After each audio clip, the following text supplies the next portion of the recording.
타입 3는 푸는 방법이 두 가지가 있습니다. 자, 첫 번째 방법부터 알아봅시다. 첫 번째 방법은 우리가 그 a의 n 플러스 1, 그죠? 예, 요놈 빼기 u, 그래서 u라는 새로운 상수를 도입시키는 거죠. 그래서 p a n 빼기 u 이렇게 만들어 버리는 겁니다. 자, 이렇게 하는 이유는 좌우변에 똑같은 형태, 즉 요놈을 통째로 우리가 bn 플러스 1로 놓을 거고요. 요놈을 통째로 bn이라고 놓을 겁니다. 예, 이렇게 놓는 이유는 이렇게 놓게 되면 bn이라는 수열이 공비 p인 등비 수열을 이루기 때문에 이제 일부러 이렇게 놓는 거죠. 자, 그렇다면 u가 뭔지를 알아내야 되는데 이 u를 알아내는 방법은 요 식을 그대로 전개해서 원래 주어졌던 저 맛이 an 플러스 2는 pan 플러스 q와 똑같아지는 u를 찾는 겁니다. 자, 해볼까요? 그럼 여기 전개를 하게 되면 an 플러스 1은 pan 그 다음 빼기 pu 플러스 u가 됩니다. 그죠? 이쪽에 있던 u가 넘어온 거죠. 결과적으로 이게 위에 있는 점화식과 똑같아지기 위해서는 q라는 놈이 u로 묶었을 때 1-p가 돼야 된다는 겁니다. 그렇죠? 따라서 u는 뭐가 돼야 되냐 하면 u는 1-p분의 q라는 걸 우리가 알 수가 있죠. 물론 p가 1인 경우에는 우리가 이걸 써먹을 수가 없습니다. 그렇죠? 그런데 p가 1인 경우에는 an 플러스 1은 an 플러스 q라 우리가 등차 수열이 되는 걸 알 수 있기 때문에 그때는 등차 수열로 풀게 되면 되겠죠. 그렇죠? 자, 어쨌든 우리가 u가 1-p분의 q라는 걸 알았습니다. 따라서 이제 여기서부터 우리가 bn의 일반항을 구해보면 bn은 첫째 항이 b1이고 그 다음 공비가 p이기 때문에 b1 곱하기 p의 n-1승이라는 일반항을 구할 수가 있죠.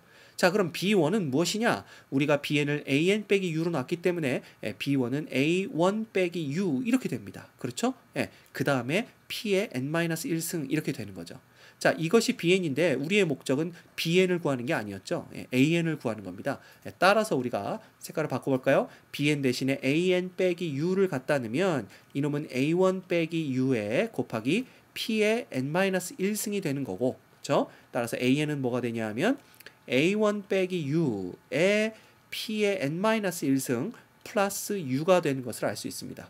따라서 최종적으로 우리가 얻을 수 있는 일반항은 an은 그죠? u 대신에 1-p분의 q만 갖다 넣으면 되죠. a1 빼기 1-p분의 q, 그렇죠? 이거 전체에 p의 n-1승 그 다음 플러스 1-p분의 q라는 이런 일반항을 얻어낼 수 있습니다. 됐습니까? 자, 이거 말고 이제 두 번째 방법이 있는데 두 번째 방법이 조금 더 쉬울 수도 있습니다. 자, 두 번째 방법은 주어진 점화식을 하나 더 크게 써보는 거죠. an 플러스 2는 p 곱하기 a의 n 플러스 1 플러스 q 이렇게 쓰고요. 또 주어진 점화식을 그대로 한 번 더 쓰게 됩니다. 그래서 p 곱하기 an 플러스 q 이렇게 쓸 수가 있는 거죠. 그렇죠? 그 다음 이 두 식을 빼버립니다. 자, 빼면 어떤 일이 일어나냐? a의 n 플러스 2 빼기 a의 n 플러스 1은 자, p로 묶어주면 여기는 a의 n 플러스 1 빼기 an이 되고요. 그 다음 q는 사라지게 되죠. 그렇죠? 자, 그러면 또다시 우리가 요놈 a의 n 플러스 2 빼기 an 플러스 1을 b의 n 플러스 1로 치환을 하고요. 요놈, 즉 a의 n 플러스 1 빼기 an을 bn으로 치환하게 됩니다. 자, 그렇다면 이놈이 이걸 다시 이렇게 공비가 p인 등 b 수열을 이루게 되죠. 또다시. 그렇죠? 그럼 어떻게 됩니까? 자, 그러면 우리가 bn의 일반항을 구할 수 있는데 가만히 잘 들여다보면 이 bn이라는 놈이 an 플러스 1에서 빼기 an 했으니까 그렇죠? 요 놈이 개차가 되고요. 그 개차 수열이 공비 p인 등비 수열을 이루게 된다라는 겁니다. 이미 우리 타입 1에서 개차 수열을 푸는 방법을 배웠죠. 따라서 우리가 쉽게 풀 수 있는 게 그렇죠? 얘는 an이라는 수열은 개차 수열인데 그 개차가 공비 p인 등비 수열이다 라고만 알고 있으면 되는 거죠. 자, 그럼 한 번에 갑니다.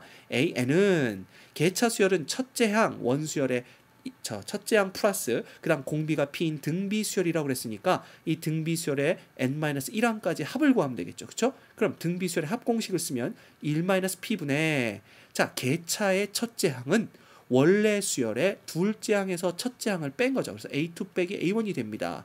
자, 이해가 안 되시는 분들은 이렇게 보세요. 수열 an이 있는데 이놈이 뭐 a1, a2, a3 이렇게 나간다고 했을 때 밑에 있는 개차인 수열 bn 요 놈은 어떻게 되냐 하면 a2에서 a1을 뺀 게 바로 b1이 되는 거고요. 그 다음 a3에서 a2를 뺀 게 이제 b2 이런 식이 되겠죠. 따라서 개차의 첫째 항은 원래 수열의 A2에서 A1을 뺀 거와 똑같습니다. 됐습니까? 자, 그렇다면 첫째 항, 그 다음에 1-0b의 자 n-1항까지 합입니다. 이거 중요하다고 그랬습니다. 이렇게 되는 거죠. 그래서 우리가 쉽게 an을 한 줄 만에 얻어낼 수가 있습니다. 그래서 두 번째 방법을 쓰면 좋은 점이 뭐냐면 그냥 점화식이죠. an 플러스 1은 p 곱하기 an 플러스 q라는 점화식을 보고 그냥 그 다음 줄에 바로 일반항을 구해낼 수 있는데 이걸 외울 필요가 없이 아, 이놈은 개차 수열이구나 라는 것만 기억하고 있는 겁니다. 그렇죠? 개차 수열인데 개차 수열이 공비가 p인 공비가 P라는 게 참 중요합니다. 공비가 P인 등비 수열이다 라는 것만 알고 있으면 우리가 첫째 항 더하기 1-공비분의 그죠? 개차의 첫째 항은 원수열의 둘째 항에서 첫째 항을 뺀 거라고 그랬죠. 곱하기 1-p의 n-1승. 그래서 딱 한 번에 구해낼 수가 있는 거죠. 이걸 알고 있으면 훨씬 더 빠른 시간 내에 풀 수가 있게 됩니다.